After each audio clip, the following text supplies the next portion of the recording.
Here on Race to Power, we have been calling Donald J. Trump the poster boy of Republicans. But someone else is coming for this title. This woman, Nikki Haley, has broken many glass ceilings all through her political life. She became the youngest governor in the whole of United States. She was South Carolina's first woman and Asian American governor. And just when her presidential bid was being seen as a long shot, she was proven everyone wrong. Less than 5 days before voting begins in the Republican primary race, Haley has got the backing she was looking for. The billionaire Koch brothers have endorsed her election bid. And this has the potential to reshape the red race. The Koch brothers have a history of funding Republicans. For over a decade now, they have become powerhouse donors from Mitt Romney to Donald Trump. They have spent their own money and even launched fundraisers. Koch Industries rally for free society and free market principles. But they had a fallout with Donald J. Trump over some of his policies. However, they continue their backing of the Grand Old Party. Organizations affiliated with the Koch brothers even helped the red candidates in Senate and Congress races. And now, an endorsement of Nikki Haley in the 2024 presidential election can change the tide potentially. The backing by Koch brothers might make Haley the best financed Republican candidate. But will she be able to capitalize on it is the big question. And this brings in Donald J. Trump into the picture. Trump has emerged as a paradox for Haley. He is the biggest obstacle, but could also turn into a big advantage if she plays her cards well.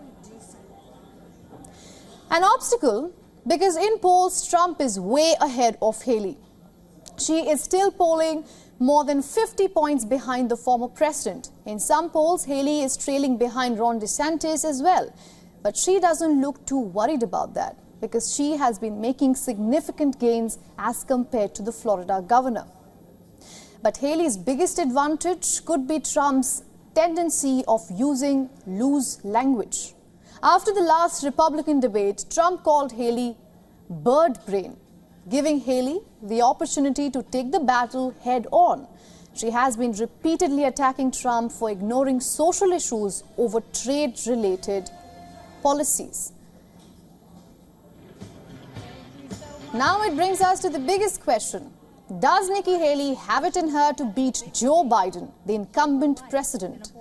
The most important thing to know about Nikki Haley is that she has never lost a race for office. But this remarkable streak will be put to test soon. At 51 years age, she is significantly younger than Trump and Biden. So with no woman having ever won the US presidential race, would Nikki Haley become the first woman to break the ultimate glass ceiling in the United States?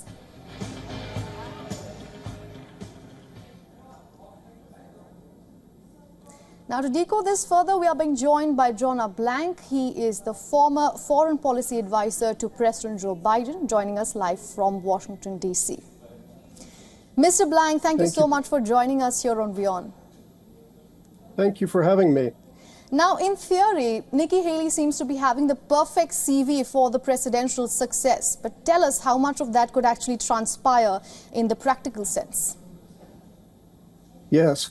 Well, Nikki Haley definitely has the most traditional record for a successful Republican candidate, or for that matter, a successful Democratic candidate. She's been a governor. She's been a member of the House of Representatives. She has served in a cabinet position. So she really has all of the different pieces. However, she is running basically as a George Bush Republican, and it's unclear that today's Republican Party has any real tolerance for George Bush Republicans. If she were to win the Republican nomination, in the view of many, she would be a stronger candidate than anyone else in the Republican field. But as you've rightly said, she's 50 points behind Donald Trump, and that's a very big hole to get out of. Right. Mr. Blank, what do you think could be one factor where Donald Trump could be reaching out to the Republican voters much more than Nikki Haley?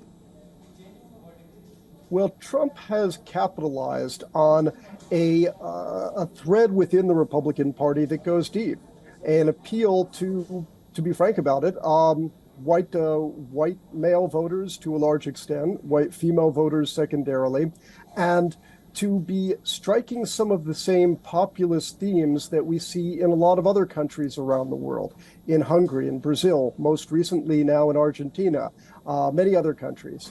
And that theme is very different from the traditional George Bush and Ronald Reagan appeal that goes more towards a corporate view of the Republican Party, which is why the Koch brothers are very interested in Nikki Haley. They like this corporate agenda. They like the delivery of low taxes for corporations and for wealthy people. And that really is Nikki Haley's wheelhouse. All right, Mr. Blank, thank you so much for joining us from Washington, D.C. and giving us all your insights. Thank you for having me.